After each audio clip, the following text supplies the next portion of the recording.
Hello hockey fans, and welcome back to another video. In the year 2020, black hockey players are a pretty common occurrence in the NHL. They're still very much in the minority, but the league has been graced with plenty of talented mixed-race skaters over the years. For example, the likes of Tony McKegney, Dirk Graham and Jarome Iginla have gone down in history as NHL greats. Evander Kane, PK Subban and Wayne Simmons have been, or are still considered stars in the league today, whilst highly touted prospects like Keandre Miller, Giovanni Smith, Akil Thomas, and even 2020 top 3 draft pick Quinton Byfield stand ready to lead the next generation of black NHL stars. Interestingly, over the league's 103-year history, only 9 black players have earned the opportunity to lift the Stanley Cup and have their name engraved on the trophy, with an even fewer number having been inducted into the Hockey Hall of Fame. With Jarome Iginla's inclusion in the Hall's upcoming class of 2020, there is now only 4 black players to have ever received the prestigious honour. However, one netminder would achieve both of these milestones and reach the heights of the hockey world before anyone else. This is the story of Grant Fuhr, the greatest black player in NHL history. Before we begin, I just want to mention that almost 80% of you who have watched my videos this month have not subscribed to my channel, so if you do enjoy this video and you want to see more like it in the future, consider hitting that subscribe button. It would really help me out a lot, folks. But anyways, on with the video. In order to tell this historic tale, allow me to take you back to June 10th, 1981, when the Edmonton Oilers selected Victoria Cougars goaltender Grant Fuhr with the 8th overall pick in the 1981 NHL entry draft. Instead of being sent to fine-tune his game in the minors for another year or two, Fuhr would quickly secure his place on the Oilers roster for the upcoming 81-82 season.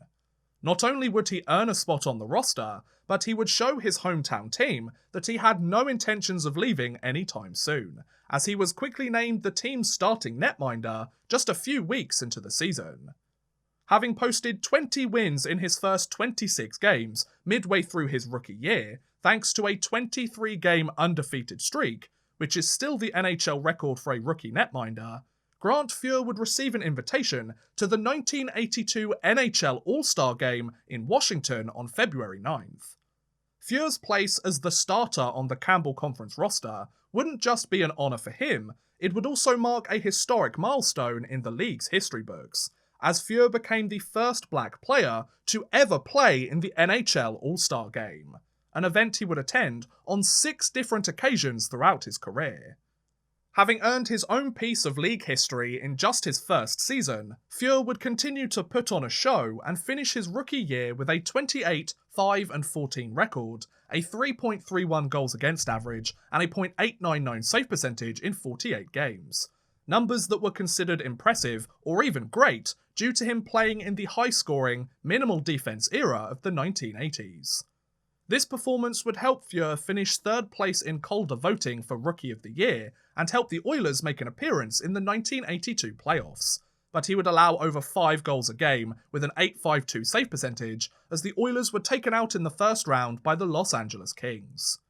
Following his standout debut year, Fuhr would go through somewhat of a sophomore slump during the following 82-83 season, winning just 13 of his 32 games, and even being sent down to the minors for a 10-game stint. However, the 83-84 season would see a return to form for the Canadian netminder, and the beginning of both his and the Oilers' dominance over the entire NHL. Fuhr would post a 30-10-4 record, a 3.91 goals against average, and a .883 save percentage in 45 games, earn his 2nd trip to the NHL All-Star Game in 3 seasons, and assist the Oilers in returning to the playoffs once more. His regular season numbers may have been impressive enough, but Fuhr would quickly garner a reputation as a clutch playoff performer, posting an 11-4 record in 16 games to help Edmonton clinch the 1984 Stanley Cup. This championship wouldn't just be Edmonton's first in franchise history, but it would also mark the first time in the NHL's 67-year lifespan that a black player would have their name engraved on the trophy. I think it's fair to say that Fuhr and the Oilers must have enjoyed winning the cup that year, because they would certainly be getting their hands on it a lot more for the rest of the decade. The remainder of the 80s saw Fuhr continue to post solid numbers for the Oilers despite minimal defensive help, receive a number of awards, and firmly place himself in the conversation as one of the best goaltenders in the entire league. There are many similarities in his stats and the accolades he received over the next 5 seasons, so allow me to briefly summarise them for you. The 84-85 season, 26 wins in 46 games, an All-Star appearance and a Stanley Cup championship. The 85-86 season, 29 wins in 44 games and an All-Star appearance, in which he became the first black player to be named All-Star MVP. The 86-87 season, 22 wins in 44 games and a Stanley Cup championship. Penultimately, the 87-88 season, the best of his entire NHL career, with 40 wins in 75 games, an All-Star appearance, a Stanley Cup championship, and his first and only Vezina trophy, making him the first black player to win that award too, and last but certainly not least, the 88-89 season, the first year without Wayne Gretzky on the team of course, a rather disappointing 23 wins in 58 games, but his 6th and final appearance at the All-Star game. So that's 4 All-Star appearances, an All-Star MVP, 3 Stanley Cups, and a Vezina trophy, all in the span of 5 years. Yep, the 80s Oilers sure were a dynasty, alright. As Edmonton entered the dawn of a new decade, and with Fuhr recently coming off his first losing record in 5 years, the 28-year-old netminder knew that he could bounce back and help the Oilers remain as the league's team to beat. Despite spending a pair of games in the AHL, being sidelined for much of the season due to several different injuries, and playing in just 21 games that year, where he posted a 9-7-3 record, a 3.89 goals against average, and a .868 save percentage, the Oilers, led by new starting netminder Bill Ranford, were able to go all the way once again, as the Gretzky-less side clinched the 1990 Stanley Cup and the franchise's 5th championship in just 7 years. Unfortunately, Fuhr's final championship would immediately be followed by controversy, as on September 28, 1990, Fuhr was suspended by the NHL for an entire season. This huge suspension was handed out after Fuhr had admitted to indulging in illegal substances between 1983 and 1989, pretty much the entirety of the Oilers' dominance over the league. During this announcement, NHL President John Ziegler stated that Fuhr's conduct was dishonourable and against the welfare of the league, and that he must suffer the consequences for his defiance of league policy. Though Fuhr never specified which drugs he had been using, his ex-wife Corinne claimed that she would often find cocaine hidden in Grant's clothing, and that she would receive phone calls from drug dealers whom Grant had not yet paid. After missing the first 59 games of the season to attend a rehab program, Fuhr was finally reinstated by the league and allowed to join the Oilers on February 18, 1991, where he would post a 6-4-3 record, a 3.01 goals against average, and a .897 save percentage in 13 games, as well as an 8-7 record in 18 playoff games, before being knocked out in the conference finals by the Minnesota North Stars. This turbulent year would turn out to be Fuhr's last in Edmonton, as on September 19, 1991, the Oilers announced that they had traded Fuhr to the Toronto Maple Leafs, along with Glenn Anderson and Craig Berube, in exchange for Vincent Damphouse, Peter Ing, Scott Thornton, and Luke Richardson. After 10 seasons wearing the blue and orange of Edmonton, and after backstopping one of the greatest dynasties in league history, Fuhr would be leaving his hometown team behind with a 226, 117 and 54 record in 423 regular season games, as well as a 74 and 32 record in 112 playoff games. Fuhr's trade to Toronto would give him a fresh start and the chance to re-establish himself as a top netminder in the league, yet it would turn out to be the first of his many stops during the 90s, as he would play just 94 games for the Leafs over the next 2 seasons and post a 38, 42 and 9 record, before being traded again on February 2nd, 1993, along with a 5th round draft pick, to the Buffalo Sabres, in exchange for Dave Ondrejchuk, Darren Pupper and a 1st round pick.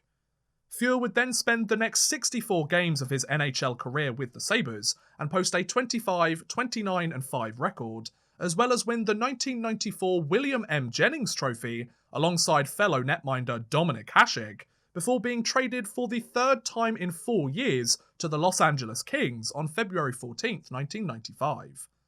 Fuhr's time in LA would be brief though, as he would only stick around until the end of the 94-95 season and win just a single game in 14 appearances, so not exactly his finest work, was it? Following his disappointing stint in California, it seemed like Fuhr's NHL career was all but done for. He had won just 2 of his 17 games over the last season, and was clearly a shell of his former Oilers self. However, Fuhr would manage to secure a gig for the upcoming 95-96 season, as he signed as a free agent with the St. Louis Blues on July 14, 1995, meaning he joined his 5th NHL team in the last 6 seasons. Though all signs pointed to Fuhr being down and out, oh boy did he prove everyone wrong. Fuhr's move to St. Louis would be exactly what he needed for his career, as he found a way to turn back the clock and become a top goalie in the league once again. The Canadian netminder would spend the next 4 seasons with the Blues, post 30 wins or more and a save percentage of .900 or higher in his first 2 years, as well as set 2 new NHL records. The most games played by a goaltender in one NHL season with 79, and the most consecutive games played by a goaltender in one season with 76, both during the 95-96 season. Over a decade after entering the league, Fuhr played almost every single game in an entire NHL season, and was putting up the best stats of his career in the process too.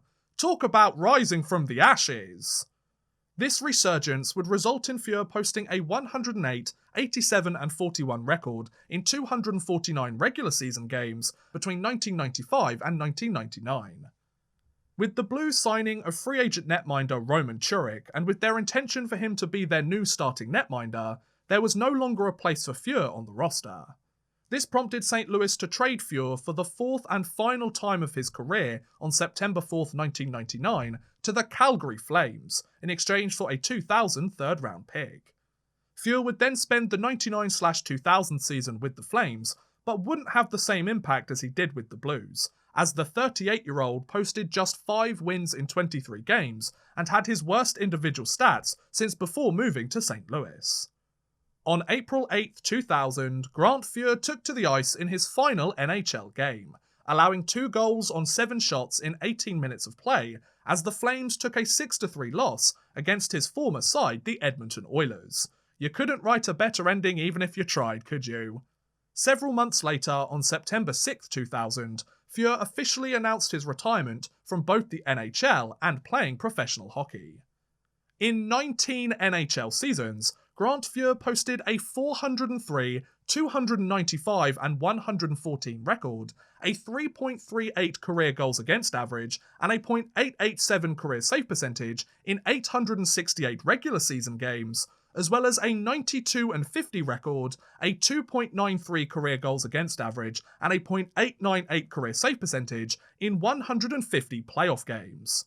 Not only that, but he also won 5 Stanley Cup championships, made 6 appearances at the All-Star Game, and also picked up a Vezina trophy and a William M. Jennings trophy too.